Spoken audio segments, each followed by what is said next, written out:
ওয়াসাইনাল ইনসানা বিওয়ালিদাইহি ইহসানা হামালাতহু উম্মুহু কুরহা ওয়া ওয়াদাআতহু কুরহা ওয়া হামলুহু ওয়া ফিসালুহু 30 শাহরা।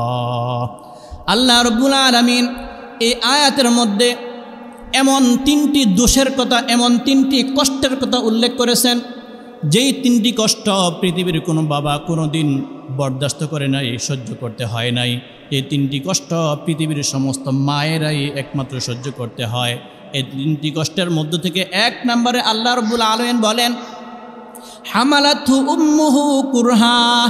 এক নম্বরে মাকে কেন হাদিসের মধ্যে প্রাধান্য দিল, তার এক নম্বর কারণ হলো আল্লাহ রাব্বুল আলামিন বলেন হামালাতহু উম্মুহু কুরহা। মাকে এই জন্যই প্রাধান্য দেওয়া হয়েছে যে মা এই সন্তানকে গর্ভে ধারণ করেছে, মা ওই সন্তানকে গর্ভে ধারণ করেছে। কি বলেন, সন্তানকে কি পৃথিবীর কোনো বাবা গর্ভে ধারণ করেছে? কোনো বাবা কি সন্তান গর্ভে ধারণ করে?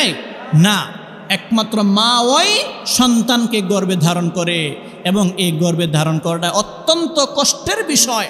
এজন্য আল্লাহ রাব্বুল আলামিন বললেন হামালাতহু উম্মুহু কুরহা।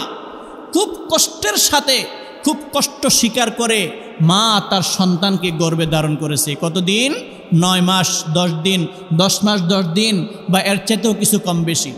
এতদিন পর্যন্ত 9 মাস 10 দিন কিংবা 10 মাস 10 দিন বা তার চেয়ে কিছু কম বেশি, এই সময়টাতে একমাত্র মায়েরাই সন্তানকে তার গর্ভে ধারণ করেছে।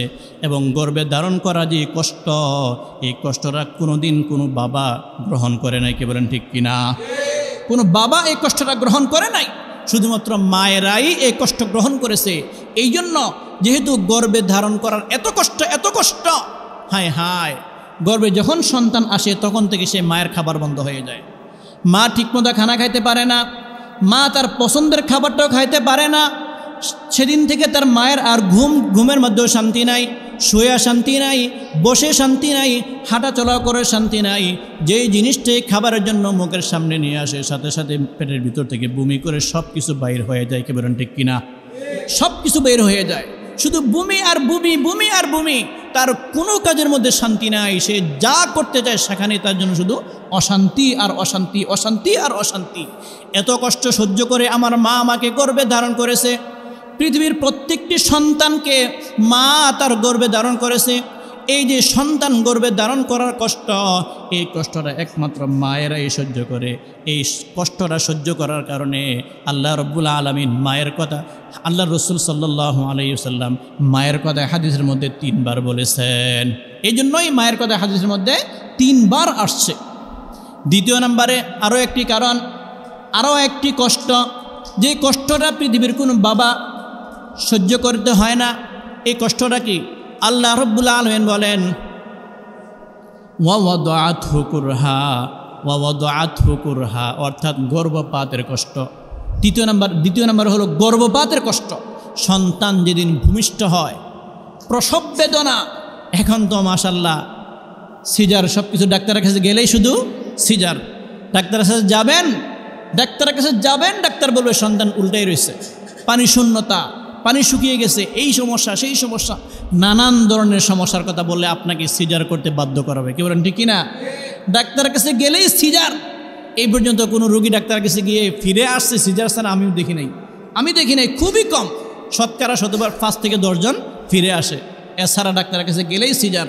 যখন সিজার করায় তখন তো যেই সমস্ত মহিলা সিজার করায় তাদের তো কোনো কষ্ট নাই, অর্থাৎ প্রসব বেদনা তাদের নাই। কি বলেন? প্রসব বেদনা তাদের নাই। পরবর্তীতে কষ্ট আছে, সেটা অবশ্যই আছে, সেটা ভিন্ন কথা। কিন্তু প্রসব বেদনা, গর্ভপাতের যে বেদনা, সেটা একমাত্র ভোগ করে যাদের সাধারণ ডেলিভারি হয়। কি বলেন ঠিক কিনা? যাদের সাধারণ ডেলিভারি হয় তারা বোঝে প্রসব বেদনা কেমন। এই জন্য ডাক্তারি সায়েন্স বলে যে প্রসব বেদনার যন্ত্রণা এত বেশি, এটা আমাদের পুরুষরা কখনো বুঝবো না। তাই আমাদের পুরুষদেরকে বোঝানোর জন্য ডাক্তাররা বলে যে একজন জ্যান্ত এরকম জাগ্রত ব্যক্তিকে, সুস্থ ব্যক্তির তার শরীরে যতগুলো হাড় রয়েছে, এই প্রত্যেকটি হাড় যদি আমার চেতন অবস্থায় আমাকে বেহুশ না করে যদি আমার প্রত্যেকটি শরীরে হাড় ভেঙে ফেলা হয়, তাহলে প্রত্যেকটি হাড় ভাঙতে গেলে যেই পরিমাণ আমার কষ্ট হবে, তার চাইতেও আরও অনেক গুণে বেশি কষ্ট হয় প্রসব বেদনার সময়, তার চেয়ে আরও বেশি কষ্ট হয় সন্তান গর্ভপাতের সময়। এই জন্য প্রসব বেদনা এটা সাধারণ কোনো বেদনা নয়, গর্ভপাতের বেদনা সাধারণ কোনো বেদনা নয়। আর এই কষ্টটা পৃথিবীর কোনো বাবা কোনো দিন বরদাস্ত করে না, পৃথিবীর কোনো বাবা এই কষ্ট সহ্য করতে হয় না, একমাত্র মায়েরাই এই কষ্ট সহ্য করতে হয়। এই জন্যই আল্লাহ রাব্বুল আলামিন বললেন ওয়াওয়াদাআতহু কুরহা, তোমার মা তোমাকে অনেক কষ্ট করে, একবার তো 10 মাস 10 দিন গর্ভে ধারণ করেছে, সাথে সাথে দ্বিতীয়বার আবার তোমাকে খুব কষ্ট সহ্য করে সে তোমাকে গর্ভপাত করেছে, সে তোমাকে জন্ম দিয়েছে। কি বলেন ঠিক কিনা? তোমাকে খুব কষ্ট করে তোমাকে জন্ম দিয়েছে। এই যে গর্ভপাতের কষ্ট এটা একমাত্র মায়েরাই সহ্য করতে হয়। এই জন্যই হাদিসের মধ্যে আল্লাহ রসুল সাল্লাল্লাহু আলাইহি সাল্লাম মায়ের কথা 3 বার বলেছেন। আমাদের মাঝে আমাদের এই রক্ত সম্পর্ক বিচ্ছিন্ন হয়ে যায়, আত্মীয়তার সম্পর্ক বিচ্ছেদ হয়ে যায় যে সমস্ত কারণে, তার মধ্যে অন্যতম একটি কারণ হলো আমরা এক আত্মীয় আরেক আত্মীয়র সঙ্গে দুরাচরণ করি, ভালোভাবে তাদের সঙ্গে কথাবার্তা বলি না, তাদের সঙ্গে সৎ আচরণ করি না। ভাই ভাইয়ের সঙ্গে মাঝে মাঝে এমন কিছু দুরাচরণ করি যেই দুরাচরণের কারণে ভাই আমার প্রতি রাগান্বিত হয়ে যায়, আমার রক্ত সম্পর্কের নিকটাত্মীয় আমার উপর রাগান্বিত হয়ে যায়। কেন? একমাত্র আমার দুরাচরণের কারণে, আমার বদ আচরণের কারণে। হয়তোবা আমি তাদের সঙ্গে সুন্দর আচরণ করতে পারি নাই, না হয় তারা আমার সঙ্গে সুন্দর আচরণ করতে পারে নাই। এই কোনো সময় আমাদের মধ্যে বদ আচরণ হওয়ার কারণে, খারাপ আচরণ দেখা দেওয়ার কারণে দেখা যায় আমাদের এই রক্ত সম্পর্ক বিচ্ছিন্ন হয়ে যায়, রক্ত সম্পর্ক ছিন্ন হয়ে যায় একমাত্র আমাদের সৎ আচরণের কারণে। এই জন্য আমাদের রক্ত সম্পর্ক যেন ছিন্ন না হয়ে যায়, আমাদের আত্মীয়তার সম্পর্ক যেন অটুট থেকে যায়, এজন্য আমাদের প্রত্যেক মানুষের সঙ্গে সৎ আচরণ করার দরকার আসে না নাই? অবশ্যই অবশ্যই আমাদের সবাইকে একে অপরের সঙ্গে সৎ আচরণ করতে হবে, উত্তম আচরণ করতে হবে। কেননা আল্লাহ সুবহানাহু ওয়া তাআলা কুরআনুল কারীমের সূরাতুল আহজাবের এক আয়াতের মধ্যে আমাদেরকে নির্দেশনা দিচ্ছেন। আল্লাহ তাআলা বলেন, ইয়া আইয়ুহাল্লাযীনা আমানুত্তাকুল্লাহা ওয়া কুলু কওলান সাদীদা। আল্লাহ রাব্বুল আলামিন ডাক দিয়ে বলেন, হে ঈমানদারগণ, ইয়া আইয়ুহাল্লাযীনা আমানু, হে ঈমানদারগণ, ইত্তাকুল্লাহ, তোমরা আল্লাহ রাব্বুল আলামিনকে ভয় করো। তোমরা যখন আল্লাহ রাব্বুল আলামিনের ভীতি তোমাদের অন্তরের মধ্যে স্থাপন করবা, তারপরে তোমাদের দ্বিতীয় নম্বর কাজ হলো তোমরা একে অপরের সঙ্গে নরম ভাষায় নম্রতার সাথে কথাবার্তা বলবা। সুবহানাল্লাহ। আল্লাহ রাব্বুল আলামিন আমাদেরকে স্পষ্টভাবে বলে দিলেন আমরা যেন নম্রতার সাথে একে অপরের সঙ্গে কথাবার্তা বলি, আমরা যেন ভদ্রতার সাথে একে অপরের সঙ্গে কথাবার্তা বলি। আল্লাহ রাব্বুল আলামিনের নির্দেশ। এজন্য আমরা যখন একে অপরের সঙ্গে কথা বলবো, বিশেষ করে আমাদের রক্ত সম্পর্কের কারো সঙ্গে যখন আমরা কথাবার্তা বলবো, তখন আমরা নরম স্বরে নম্রতার সাথে কথাবার্তা বলতে হবে, যেন আমার থেকে এমন কোনো আচরণ না পেয়ে যায়, এমন কোনো আচরণ যেন আমার থেকে প্রকাশ না পায় যে আচরণের কারণে আমার রক্ত সম্পর্ক বিচ্ছিন্ন হয়ে যায়। কি বলেন ঠিক কি না? আমরা খুব সুন্দর আচরণ আমাদের একে অপরের সঙ্গে করতে হবে। এখন আমরা যাদের সঙ্গে সুন্দর আচরণ করব, উত্তম আচরণ করব, আমাদের থেকে সমস্ত মানুষগুলোর মধ্য থেকে কোন ব্যক্তি সবচাইতে বেশি সৎ আচরণ পাওয়ার যোগ্য, এটাও আমাদের জানতে হবে। আমরা কার সঙ্গে সবচাইতে বেশি সৎ আচরণ করব, কোন ব্যক্তি আমার থেকে সবচাইতে বেশি সৎ আচরণ পাওয়ার যোগ্য, এটা আমাদের জানার দরকার আছে না নাই? জানতে হবে। চলুন আমরা হাদিসে পাক থেকে আমরা এটা জেনে নেব যে কোন ব্যক্তি আমাদের কাছ থেকে সবচাইতে বেশি সৎ আচরণ পাওয়ার যোগ্য। বুখারী শরীফের মধ্যে একটি হাদিস রয়েছে, হাদিসটি বুখারী শরীফের 5971 নম্বর হাদিস। হযরত আবু হুরায়রা রাদিয়াল্লাহু তাআলা আনহু থেকে হাদিসটি বর্ণিত। হযরত আবু হুরায়রা রাদিয়াল্লাহু তাআলা আনহু বলেন, আন আবি হুরায়রা রাদিয়াল্লাহু তাআলা আনহু قال قال رجل يا رسول الله মান আহাক্কু বিহুসনিস সাহাবা ইয়া রাসূলুল্লাহ সাল্লাল্লাহু আলাইহি ওয়াসাল্লাম, আমি যাদের সঙ্গে সুন্দর আচরণ করব, আমার থেকে সমস্ত মানুষের মধ্য থেকে কোন ব্যক্তি সবচেয়ে বেশি সুন্দর আচরণ পাওয়ার যোগ্য? আমার থেকে কোন ব্যক্তি সবচেয়ে বেশি সুন্দর আচরণ পাওয়ার যোগ্য ইয়া রাসূলুল্লাহ? এভাবে প্রশ্ন করলেন এক ব্যক্তি আল্লাহ রসুলকে। সাথে সাথে আল্লাহ রসুল সাল্লাল্লাহু আলাইহি ওয়াসাল্লাম উত্তর দিলেন। কি উত্তর দিলেন? ক্বালা রাসূলুল্লাহ সাল্লাল্লাহু আলাইহি ওয়াসাল্লাম উম্মুকা। যখন ওই ব্যক্তি প্রশ্ন করলেন, ইয়া রাসূলুল্লাহ, ইয়া হাবিবাল্লাহ, পৃথিবীর সমস্ত মানুষগুলোর মধ্য থেকে আমার থেকে কোন ব্যক্তি সবচেয়ে বেশি সৎ আচরণ পাওয়ার যোগ্য, যখন এই প্রশ্ন ছুড়ে দিলেন, সাথে সাথে আল্লাহর রাসূল সাল্লাল্লাহু আলাইহি ওয়াসাল্লাম উত্তর বললেন, উম্মুকা, তোমার মা। সুবহানাল্লাহ বলেন। উম্মুকা, তোমার মা। পৃথিবীতে যতগুলো মানুষ রয়েছে, পৃথিবীতে আমার বাবাও আছে, পৃথিবীতে আমার মাও আছে, পৃথিবীতে আমার স্ত্রী পরিবার আছে, পৃথিবীতে আমার সন্তানাদি আছে, পৃথিবীতে আমার প্রতিবেশী আছে, আমার বন্ধু বান্ধব আছে, কিন্তু সবার সাথে আমি অবশ্যই সৎ আচরণ করতে হবে। তবে তাদের সকলের মধ্য থেকে আমার যে উত্তম আচরণ পাওয়ার সবচেয়ে বেশি যোগ্যতা রাখে একমাত্র আমার মা। চিল্লায়ে বলেন ঠিক কিনা? একমাত্র আমার মাই আমার কাছ থেকে সবচেয়ে বেশি সৎ আচরণ পাওয়ার যোগ্যতা রাখে। ওই সাহাবী যখন উত্তর শুনতে পারলেন, যখন সাহাবীকে আল্লাহ রাসূল সাল্লাল্লাহু আলাইহি ওয়াসাল্লাম উত্তরে বললেন, তোমার মা তোমার কাছ থেকে সবচাইতে বেশি সুন্দর আচরণ পাওয়ার যোগ্য একমাত্র তোমার মা, সাথে সাথে ওই সাহাবী আবার প্রশ্ন করলেন, থুম্মা মান ইয়া রাসূলুল্লাহ, তারপরে কে? এক নম্বরে আমার মা, তা তো বুঝলাম, কিন্তু তারপরে কে? যখন তারপরে কে প্রশ্ন করলেন, সাথে সাথে আল্লাহ রাসূল আবারও বললেন, উম্মুকা, তোমার মা। দ্বিতীয়বারও আল্লাহ রাসূল মায়ের কথা বললেন। তৃতীয়বার ওই সাহাবী আবারও প্রশ্ন করলেন, থুম্মা মান ইয়া রাসূলুল্লাহ, তারপরে কে? তৃতীয় নম্বরে কে? আল্লাহ রাসূলের সাথে সাথে আবারও বললেন, থুম্মা উম্মুকা, তোমার মা। তৃতীয়বার যখন ওই সাহাবী প্রশ্ন করলেন, ইয়া রাসূলুল্লাহ, প্রথম দুইবার বললেন আমার মা আমার কাছ থেকে সবচেয়ে বেশি সৎ আচরণ পাওয়ার যোগ্য ইয়া রাসূলুল্লাহ, তারপরে কে? তৃতীয়বার প্রশ্ন করার সাথে সাথে আল্লাহ রাসূল একই উত্তর দিচ্ছেন, হ্যাঁ, তোমার মা, তোমার মা, তোমার মাই তোমার কাছ থেকে সবচাইতে বেশি সৎ আচরণ পাওয়ার যোগ্য। একমাত্র মা, যে মাকে আজকে আমরা মূল্যায়ন করছি না, সেই মা কিন্তু আমাদের কাছ থেকে সবচাইতে বেশি সৎ আচরণ পাওয়ার যোগ্য। অতঃপর ওই সাহাবী প্রশ্ন করলেন, থুম্মা মান ইয়া রাসূলুল্লাহ, ইয়া রাসূলুল্লাহ, ইয়া হাবিবাল্লাহ, তিনবার তো মায়ের কথা বললেন ইয়া রাসূলুল্লাহ, তারপরে কে? চতুর্থবারের মতো কে আছে?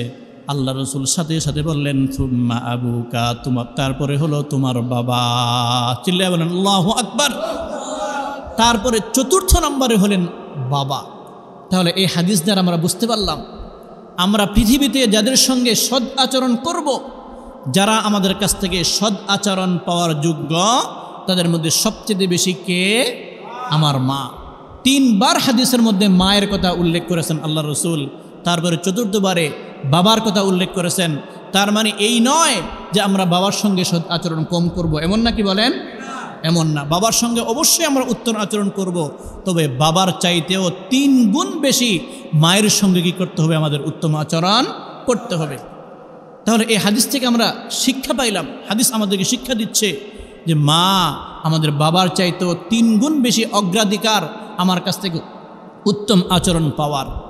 অথচ যেখানে হাদিসের মধ্যে 3 বার মাকে প্রাধান্য দিয়েছেন, যে পৃথিবীর সমস্ত মানুষগুলোর মধ্য থেকে মায়ের সঙ্গে সৎ আচরণ করতে হবে, তারপরেও দেখা যায় আফসোস এবং পরিতাপের বিষয় হলেও সত্য, আমাদের সমাজের মধ্যে এমন কিছু কিছু সন্তান রয়েছে, যে সন্তান পাশের ঘরে তার মা দীর্ঘদিন যাবৎ অসুস্থ অবস্থায় শায়িত, অসুস্থ অবস্থায় পড়ে আছে, বাবা ক্ষুধার্ত অবস্থায় পড়ে আছে, রান্নাবান্না করার মতো কোনো লোক নেই, এরকমভাবে অসুস্থতা থেকে চিকিৎসা করবে, চিকিৎসা করার মতো অর্থও তাদের হাতে নেই, কিন্তু পাশের ঘরে সন্তান তার স্ত্রী পরিবারকে নিয়ে অনেক মোটা অঙ্কের টাকা বিদেশ থেকে কামিয়ে এসে পায়ের ওপর পা তুলে খুব আনন্দের সাথে দিন কাটাচ্ছে, খুব আনন্দের সাথে সন্তান দিন কাটাচ্ছে।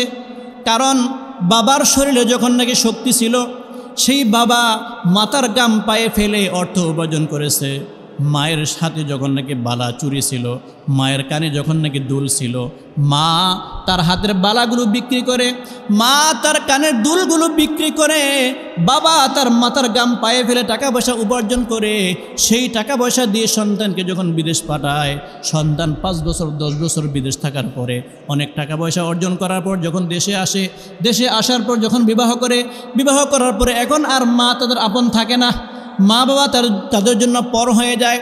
এখন শুধু স্ত্রী আর পরিবার ছেলে সন্তান নিয়ে তিনি ব্যস্ত।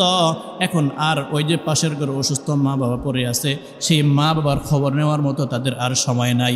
কি বলেন, এমন সন্তান আমাদের সমাজের মধ্যে আছে কি না? মা বাবা অনেক কষ্ট করে টাকা পয়সা কামিয়ে তারা তাদের সুখটা দেখে নাই, তারা কোনো সুন্দর পোশাক পরিধান করে নাই, তারা দামি পোশাক পরিধান করে নাই, তারা ভালো মজার মজার মাছ, মজার মজার খাবার তারা গ্রহণ করে নাই। তারা এগুলো না খেয়ে নর্মাল খাবার খেয়ে নর্মাল পোশাক পরে তারা টাকা পয়সা জোগাড় করে সন্তানকে বিদেশের বাড়িতে পাঠিয়ে দিয়েছে।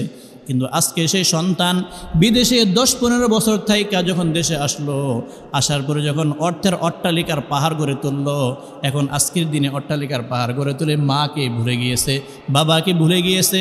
আজকে তার মায়ের খবর নেওয়ার সময় নাই, বাবার খবর নেওয়ার সময় নাই, সে শুধু স্ত্রী আর পরিবার নিয়ে ব্যস্ত। মা তুমি খানা খেয়েছো কিনা, বাবা আপনার গায়ে সুন্দর একটি পোশাক আছে কিনা, সামনে ঈদ আসছে, ঈদের সময় তার পরিবারের সকলের জন্য মার্কেট করে, কিন্তু বাবার জন্য একটা লুঙ্গিও জোটে না। কি বলেন ঠিক কিনা?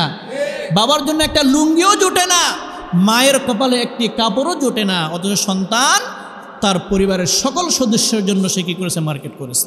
এমন পোড়াকপাল সন্তান আমাদের সমাজের মধ্যে আছে। কিন্তু আমি এই সমস্ত সন্তানদের চোখে আঙ্গুল দিয়ে দেখিয়ে দিতে চাই, ও পোড়াকপাল সন্তান, তোমরা জানো নাকি তোমাদের মায়ের বালা আর চুরি বিক্রির টাকা পয়সা খরচ করে বিদেশে গিয়েছ? তোমাদের বাবার মাথার ঘাম পায়ে ফেলে অর্জিত টাকা পয়সা খরচ করে বিদেশে গিয়ে লক্ষ লক্ষ টাকার পাহাড় জমিয়ে আজকে দেশে এসে পায়ের উপর পা তোলে নিজের স্ত্রী আর পরিবারকে নিয়ে ব্যস্ত রয়েছ। তোমরা যারা তোমাদের মা বাবার খবর নেওয়ার সময় নাই, এই হাদিসের আলোকে আমি বলবো, আল্লাহর কসম, আল্লাহর কসম, আল্লাহর কসম, তুমি তোমার মায়ের সুসন্তান হতে পারো নাই। ঠিক কিনা বলেন? তুমি তোমার মায়ের সুসন্তান হতে পারো নাই, তুমি তোমার মায়ের কুসন্তানে পরিণত হয়ে গিয়েছো। কারণ যেখানে হাদিস বলে আমাদেরকে যে তোমার চাইতে, তোমার থেকে সুন্দর আচরণ পাওয়ার যারা সবচেয়ে বেশি যোগ্য তিনি হলেন তোমার মা, তোমার মা, তোমার মা, তারপরে হলো তোমার বাবা। কিন্তু আজকে আমরা আমাদের মায়ের সঙ্গে উত্তম আচরণ করতে পারছি না। আজকে আমরা আমাদের মায়ের সঙ্গে উত্তম আচরণ করতে পারতেছি না, আমার বাবার সঙ্গে উত্তম আচরণ করতে পারছি না, অথচ আমার স্ত্রী পরিবার, আমার শ্বশুর শাশুড়ি, তাদের সঙ্গে আমাদের সুন্দর আচরণ রয়েছে, তাদের সঙ্গে আমাদের খুব চমৎকার আচরণ করতেছি, আমরা মা বাবাকে ভুলে গিয়েছি। এই জন্য বললাম, এই হাদিসের আলোকে আমরা আমাদের মা বাবার সুসন্তান হতে পারি নাই। আমরা এখনো পর্যন্ত আমাদের মা বাবার সুসন্তান হতে পারি নাই। এই জন্য হাদিসের মধ্যে আমাদেরকে বারবার বলছেন যে না, আগে তোমার মাকে প্রাধান্য দাও, তোমার মাকে আগে প্রাধান্য দাও, তোমার বাবাকে আগে দেখো, তারপরে তুমি অন্যের চিন্তা করবা। এজন্য মা বাবার সঙ্গে আমাদের উত্তম আচরণ করার দরকার আছে না নাই বলেন? এখন আসুন, এই যে হাদিসের মধ্যে আল্লাহ রসুল সাল্লাল্লাহু আলাইহি সাল্লাম বললেন, 3 বার মায়ের কথা বললেন, 4র্থবারের মধ্যে বাবার কথা বললেন কেন? মায়ের কথা 3 বার বললেন কেন? বাবার কথা 2য়-বারে বললেন না কেন? একটি প্রশ্ন আসে কিনা? এমন একটি প্রশ্ন আসে। এই প্রশ্নের উত্তরে মুফাসসিরিন কেরামগণ কুরআনুল কারীমের সূরাতুল আহকাফের 15 নম্বর আয়াত তুলে ধরেছেন। আল্লাহ রাব্বুল আলামিন সূরাতুল আহকাফের 15 নম্বর আয়াতে 3টি কষ্টের কথা উল্লেখ করেছেন, যে 3টি কষ্ট পৃথিবীর কোনো বাবা কখনো গ্রহণ করে না, যে 3টি কষ্ট পৃথিবীর কোনো বাবাকে কোনোদিন সহ্য করতে হয় না, একমাত্র পৃথিবীর সমস্ত মায়েরাই এই 3টি কষ্ট সহ্য করতে হয়। কুরআনুল কারীমের সূরাতুল আহকাফের 15 নম্বর আয়াত, হাফিজে কুরআন শরীফের 26 নম্বর পারার 2 নম্বর পৃষ্ঠার 11 নম্বর লাইনের শুরুতে আয়াতটি রয়েছে। আল্লাহ তাআলা বলেন, ওয়াসাইনাল ইনসানা বিওয়ালিদাইহি ইহসানা হামালাতহু উম্মুহু কুরহা ওয়া ওয়াদাআতহু কুরহা ওয়া হামলুহু ওয়া ফিসালুহু 30 শাহরা। আল্লাহ রাব্বুল আলামিন এই আয়াতের মধ্যে এমন 3টি দোষের কথা, এমন 3টি কষ্টের কথা উল্লেখ করেছেন, যেই তিনটি কষ্ট পৃথিবীর কোনো বাবা কোনো দিন বরদাস্ত করে নাই, সহ্য করতে হয় নাই, এই তিনটি কষ্ট পৃথিবীর সমস্ত মায়েরাই একমাত্র সহ্য করতে হয়। এই তিনটি কষ্টের মধ্য থেকে 1 নম্বরে আল্লাহ রাব্বুল আলামিন বলেন হামালাতহু উম্মুহু কুরহা। 1 নম্বরে মাকে কেন হাদিসের মধ্যে প্রাধান্য দিল, তার 1 নম্বর কারণ হলো আল্লাহ রাব্বুল আলামিন বলেন হামালাতহু উম্মুহু কুরহা। মাকে এই জন্যই প্রাধান্য দেওয়া হয়েছে যে মা এই সন্তানকে গর্ভে ধারণ করেছে, মা ওই সন্তানকে গর্ভে ধারণ করেছে। কি বলেন, সন্তানকে কি পৃথিবীর কোনো বাবা গর্ভে ধারণ করেছে? কোনো বাবা কি সন্তান গর্ভে ধারণ করে? না, একমাত্র মা ওই সন্তানকে গর্ভে ধারণ করে, এবং এই গর্ভে ধারণ করাটা অত্যন্ত কষ্টের বিষয়। এজন্য আল্লাহ রাব্বুল আলামিন বললেন হামালাতহু উম্মুহু কুরহা, খুব কষ্টের সাথে, খুব কষ্ট স্বীকার করে মা তার সন্তানকে গর্ভে ধারণ করেছে। কতদিন? 9 মাস 10 দিন, 10 মাস 10 দিন, বা এর চেয়েও কিছু কম বেশি। এতদিন পর্যন্ত 9 মাস 10 দিন কিংবা 10 মাস 10 দিন বা তার চেয়ে কিছু কম বেশি, এই সময়টাতে একমাত্র মায়েরাই সন্তানকে তার গর্ভে ধারণ করেছে। এবং গর্ভে ধারণ করা যে কষ্ট, এই কষ্টটা কোনো দিন কোনো বাবা গ্রহণ করে নাই। কে বলেন ঠিক কিনা? কোনো বাবা এই কষ্টটা গ্রহণ করে নাই, শুধুমাত্র মায়েরাই এই কষ্ট গ্রহণ করেছে। এই জন্য যেহেতু গর্ভে ধারণ করার এত কষ্ট, হায় হায়, গর্ভে যখন সন্তান আসে তখন থেকে সে মায়ের খাবার বন্ধ হয়ে যায়। মা ঠিকমতো খানা খাইতে পারে না, মা তার পছন্দের খাবারটাও খাইতে পারে না। সেদিন থেকে তার মায়ের আর ঘুমের মধ্যেও শান্তি নাই, শুয়ে শান্তি নাই, বসে শান্তি নাই, হাঁটা চলা করে শান্তি নাই। যেই জিনিসটাই খাবারের জন্য মুখের সামনে নিয়ে আসে, সাথে সাথে পেটের ভিতর থেকে বমি করে সব কিছু বাইর হয়ে যায়। কে বলেন ঠিক কিনা? সব কিছু বের হয়ে যায়, শুধু বমি আর বমি, বমি আর বমি। তার কোনো কাজের মধ্যে শান্তি নাই, সে যা করতে চায় সেখানে তার জন্য শুধু অশান্তি আর অশান্তি, অশান্তি আর অশান্তি। এত কষ্ট সহ্য করে আমার মা আমাকে গর্ভে ধারণ করেছে। পৃথিবীর প্রত্যেকটি সন্তানকে মা তার গর্ভে ধারণ করেছে। এই যে সন্তান গর্ভে ধারণ করার কষ্ট, এই কষ্টটা একমাত্র মায়েরাই সহ্য করে। এই কষ্টটা সহ্য করার কারণে আল্লাহ রাব্বুল আলামিন মায়ের কথা, আল্লাহ রাসূল সাল্লাল্লাহু আলাইহি ওয়াসাল্লাম মায়ের কথা হাদিসের মধ্যে 3 বার বলেছেন। এই জন্যই মায়ের কথা হাদিসের মধ্যে 3 বার আসছে। দ্বিতীয় নম্বরে আরও একটি কারণ, আরও একটি কষ্ট, যে কষ্টটা পৃথিবীর কোনো বাবা সহ্য করতে হয় না। এই কষ্টটা কি? আল্লাহ রাব্বুল আলামিন বলেন ওয়াওয়াদাআতহু কুরহা, ওয়াওয়াদাআতহু কুরহা, অর্থাৎ গর্ভপাতের কষ্ট। দ্বিতীয় নম্বর হলো গর্ভপাতের কষ্ট। সন্তান যেদিন ভূমিষ্ঠ হয়, প্রসব বেদনা। এখন তো মাশাআল্লাহ সিজার, সব কিছু ডাক্তারের কাছে গেলেই শুধু সিজার। ডাক্তারের কাছে যাবেন, ডাক্তার বলবে সন্তান উল্টাই রয়েছে, পানি শূন্যতা, পানি শুকিয়ে গেছে, এই সমস্যা সেই সমস্যা, নানান ধরনের সমস্যার কথা বললে আপনাকে সিজার করতে বাধ্য করাবে। কি বলেন ঠিক কিনা? ডাক্তারের কাছে গেলেই সিজার। এই পর্যন্ত কোনো রোগী ডাক্তারের কাছে গিয়ে ফিরে আসছে সিজার ছাড়া আমি দেখি নাই, খুবই কম, শতকরা 5 থেকে 10 জন ফিরে আসে। এছাড়া ডাক্তারের কাছে গেলেই সিজার। যখন সিজার করায় তখন তো যেই সমস্ত মহিলা সিজার করায় তাদের তো কোনো কষ্ট নাই, অর্থাৎ প্রসব বেদনা তাদের নাই। কি বলেন? প্রসব বেদনা তাদের নাই। পরবর্তীতে কষ্ট আছে, সেটা অবশ্যই আছে, সেটা ভিন্ন কথা। কিন্তু প্রসব বেদনা, গর্ভপাতের যে বেদনা, সেটা একমাত্র ভোগ করে যাদের সাধারণ ডেলিভারি হয়। কি বলেন ঠিক কিনা? যাদের সাধারণ ডেলিভারি হয় তারা বোঝে প্রসব বেদনা কেমন।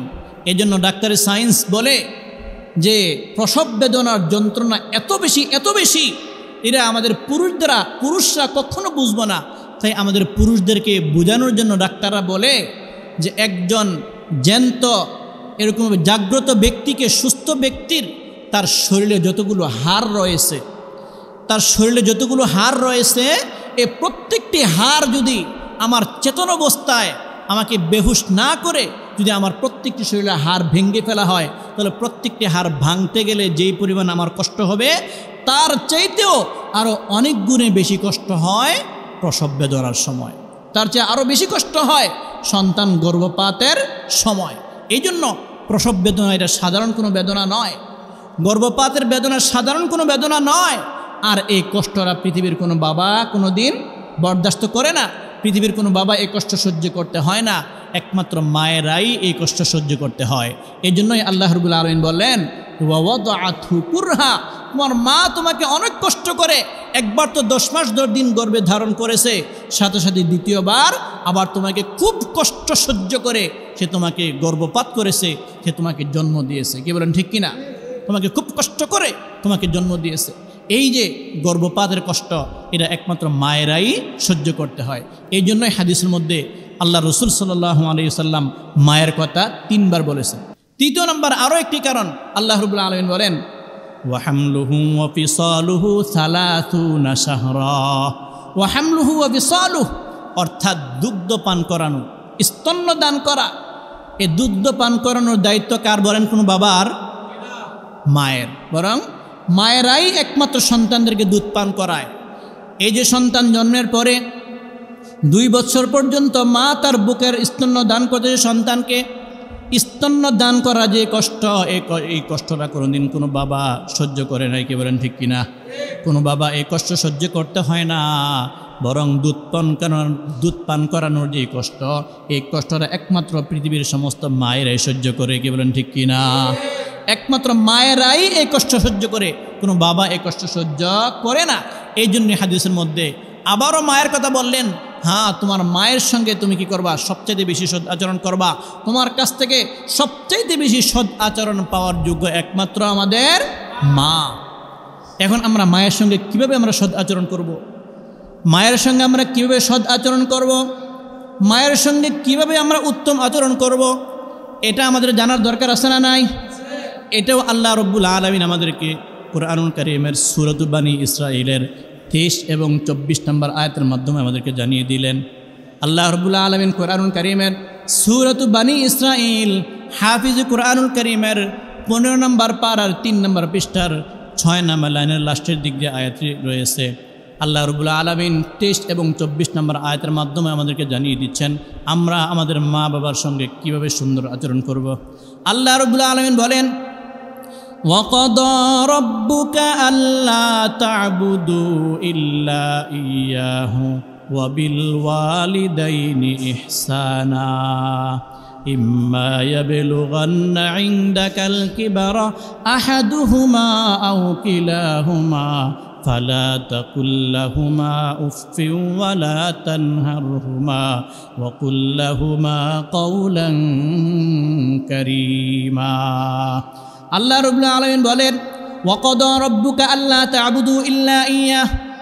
আল্লাহ রাব্বুল আলামিন তোমাদের জন্য সিদ্ধান্ত করে দিয়েছেন, ফয়সালা করে দিয়েছেন, তোমরা পৃথিবীর মধ্য থেকে শুধুমাত্র একমাত্র আমি আল্লাহ রাব্বুল আলামিনের ইবাদত করবা। চিল্লায়ে বলেন আমরা ইবাদত করব কার জন্য? আল্লাহর জন্য। আল্লাহ তাআলা এটা আমাদের জন্য নির্ধারিত করে দিয়েছেন। পৃথিবীর কোনো কারোর জন্য আমরা কোনো গোলামি করব না, ইবাদত করব না। আমরা ইবাদত করব একমাত্র আল্লাহ রাব্বুল আলামিন। আল্লাহ তাআলা প্রথমে আমাদেরকে বললেন ওয়াকাদা রাব্বুকা আল্লা তা'বুদু ইল্লা ইয়্যা, একমাত্র তোমরা আমি আল্লাহ রাব্বুল আলামিনের জন্যই ইবাদত করবা। তারপরেই আল্লাহ তাআলা বলতেছেন ওয়াবিল ওয়ালিদাইনি ইহসানা। তারপরে আল্লাহ তাআলা বলেন আমি এইটাও নির্ধারিত করে দিলাম যে তোমরা তোমাদের মা বাবার সঙ্গে উত্তম আচরণ করবা। তোমরা তোমাদের মা বাবার সঙ্গে উত্তম আচরণ করবা। কিভাবে উত্তম আচরণ করব? আমরা কিভাবে আমরা উত্তম আচরণ করব? আল্লাহ তাআলা বলেন ইম্মা ইয়াবলুগান্না ইনদাকাল কিবারা আহাদুহুমা আও কিলাহুমা, যখন নাকি তোমাদের মা বাবা উভয়ে অথবা যে কোনো একজনকে তোমরা বার্ধক্য অবস্থায় পাইলা, অর্থাৎ তোমাদের মা বাবা বার্ধক্যে পৌঁছে গিয়েছে, তোমাদের মা বাবা উভয়জন অথবা যে কোনো একজন যখন নাকি বার্ধক্যে পৌঁছে গিয়েছে, তখন তোমরা তাদের সঙ্গে উত্তম আচরণ করবা, তখন তোমরা তাদের সঙ্গে নম্রতার সাথে কথাবার্তা বলবা। আল্লাহ তাআলা বলেন ইম্মা ইয়াবলুগান্না ইনদাকাল কিবারা আহাদুহুমা আও কিলাহুমা ফালা তাকুল লাহুমা উফ। ফালা তাকুল লাহুমা উফ, তোমরা তাদের কোনো আচরণে তাদের কোনো কথাবার্তায় উফ এই শব্দটাও ব্যবহার করবা না। আমরা আমাদের বাবা মা যখন বার্ধক্যে পৌঁছে যায় তখন মাঝে মাঝে তারা খুব বিরক্তকর কিছু কথা বলে। কি বলেন, বলে কি না? কারণ বার্ধক্যে পৌঁছে গেলে তখন তারা বাচ্চায় পরিণত হয়ে যায়। একজন বাচ্চা যে অবস্থাগুলো করে ঠিক বার্ধক্যে পৌঁছে যাওয়ার পরে আমাদের বাবা মাও তাই করে। এজন্য বাবা মায়ের কোনো আচার আচরণে বাবা মায়ের কোনো কথাবার্তার কারণে আমরা উফ শব্দটিও যেন ব্যবহার না করি। এজন্য আল্লাহ তাআলা আমাদেরকে স্পষ্টভাবে নিষেধ করে দিলেন, ওয়ালা তাকুলান উফ, তোমরা উফ শব্দটিও কি করবা না, ব্যবহার করবা না। সাথে সাথে আল্লাহ তাআলা বলেন ওয়ালা তানহারহুমা, তোমরা তাদের সঙ্গে ধমক দিয়ে কোনো কথাবার্তা বলবা না। অনেক মুফাসসিরিন কেরামগণ বলেন, এখানে যে আল্লাহ তাআলা বললেন যে ওয়ালা তাকুল্লাহুমা উফ, তোমরা উফ শব্দ ব্যবহার করবা না, তার মানে তোমরা এমন আচরণও করবা না তোমাদের বাবা মায়ের সাথে যে তোমার এই আচরণ পাওয়ার কারণে তারা তোমার এই কথা শুনে তারা উফ শব্দটা ব্যবহার করেছে। তারা এরকম চিন্তা করেছে, উফ বলছে, হায় হায় উফ, আমার সন্তান আমার সঙ্গে কি আচরণ করছে। এমন কোনো আচরণও যেন আমি না করি যে আচরণের কারণে আমার বাবা মা উফ শব্দটা ব্যবহার করেছে, এমন কোনো আচরণও আমি আমার বাবা মার সঙ্গে করতে পারবো না। সাথে সাথে আল্লাহ তাআলা আরও বললেন ওয়ালা তানহারহুমা, এবং তোমরা তাদের সঙ্গে ধমক দিয়ে কোনো কথাবার্তা বলতে পারবে না। দেখা যাচ্ছে আজকে আমরা যখন ছোট ছিলাম, আমরা এখন দেখা যায় আমাদের বাচ্চাদের দিকে যখন তাকাই, তখন আমাদের বাচ্চারা অনেক সময় দেখা যায় একটা প্রশ্ন বারবার করে, করে কিনা, একটি প্রশ্ন বারবার করে, তখন কিনা আমরা আমাদের সন্তানের উপর বিরক্ত হই না। কেন? আমরা জানি সে অবুঝ, মাসুম বাচ্চা বোঝে না, না বোঝার কারণে সে একটি প্রশ্ন বারবার করতেছে। এ বারবার করার কারণে আমরা তাদের উপর রাগান্বিত হই না। কিন্তু যখন আমাদের বাবা মা বার্ধক্যে পৌঁছে যাওয়ার কারণে যখন তাদের স্মরণ শক্তি কমে যায়, যখন তারা একটি প্রশ্ন বারবার করে, তখন কিন্তু আমরা ঠিকই রাগান্বিত হয়ে যাই। না, আল্লাহ তাআলা বলেন যে না, রাগান্বিত হতে পারবে না। তারা একটি কথা বারবার তোমাকে প্রশ্ন করার কারণে তুমি রাগান্বিত হতে পারবে না, তুমি তাদের সঙ্গে ধমক দিয়ে কথাবার্তা বলতে পারবে না। ওয়ালা তানহারহুমা, খবরদার তোমরা তোমাদের বাবা মাকে ধমক দিতে পারবে না বার্ধক্যে পৌঁছে যাওয়ার পরেও।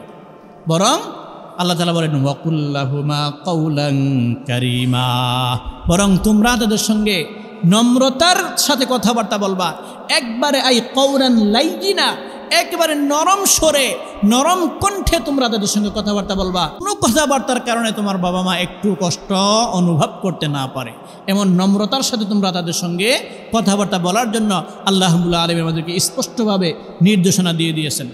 সাথে সাথে আল্লাহ তাআলা এর পরের আয়াতে বলেন ওয়াখফিদ লাহুমা জানাহাদ দুল্লি মিনার রাহমাহ ওয়া কুর রাব্বিরহামহুমা কামা রাব্বায়ানি সগীরা।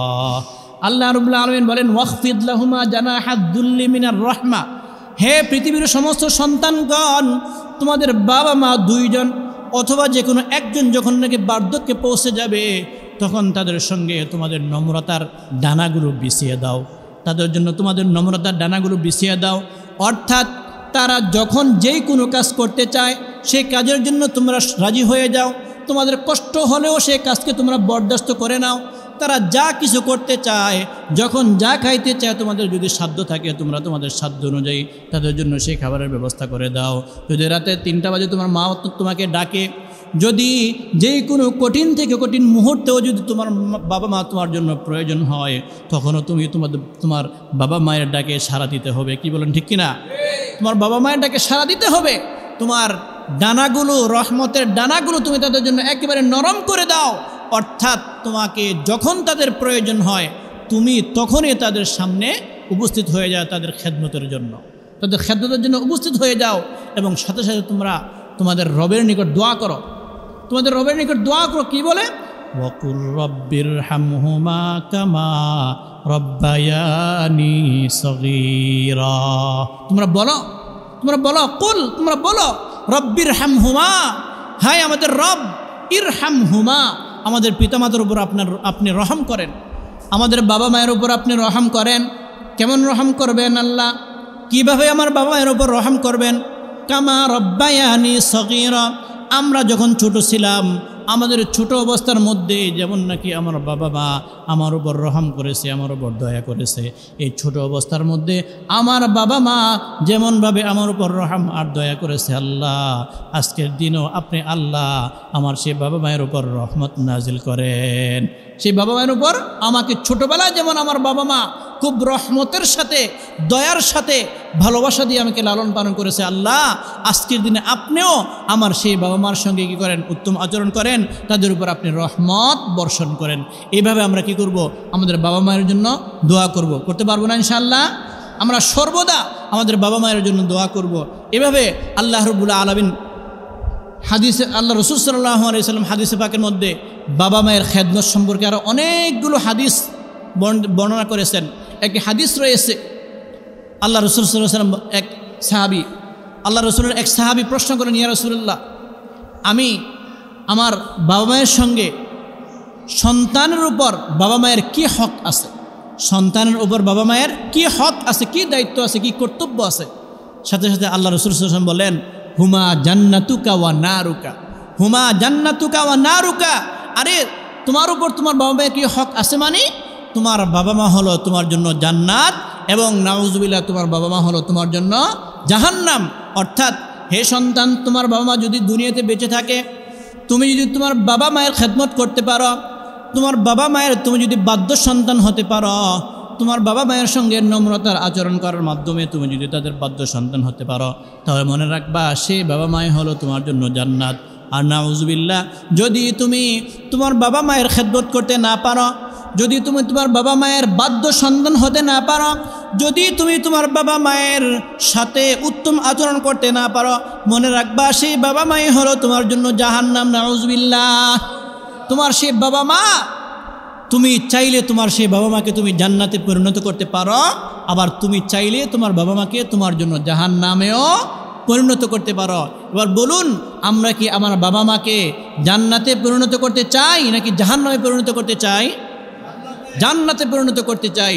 যদি আমরা চাই যে আমার বাবা মা আমার জন্য জান্নাতে পরিণত হোক, তাহলে আমাদের বাবা মায়ের খেদমত করা ছাড়া, বাবা মায়ের জন্য দোয়া করা ছাড়া, বাবা মায়ের সঙ্গে সৎ আচরণ করা ছাড়া বিকল্প কোনো পদ্ধতি আর পন্থা আমাদের জন্য নেই। আমাদের বাবা মায়ের সঙ্গে সৎ আচরণ করতে হবে, উত্তম আচরণ করতে হবে। আল্লাহ রাব্বুল আলামিন আমাদের সবাইকে আমাদের পিতামাতার যে হক সন্তানের উপর রয়েছে, প্রত্যেকটি হক বুঝে শুনে পালন করা, আদায় করা, এবং বাবা মায়ের খেদমত করা, খেদমত করে বাবা মায়ের বাধ্য সন্তান হওয়ার তৌফিক দান করেন। সকল বলি আল্লাহুম্মা আমিন। ওয়া আখিরু দাওয়ানা আলহামদুলিল্লাহি রাব্বিল আলামিন ওয়া সাল্লাল্লাহু তাআলা আলা খাইরি খালকিহি মুহাম্মাদি ওয়া আলিহি ওয়া আসহাবিহি আজমাইন। যাদের সুন্নাত পড়া হয়নি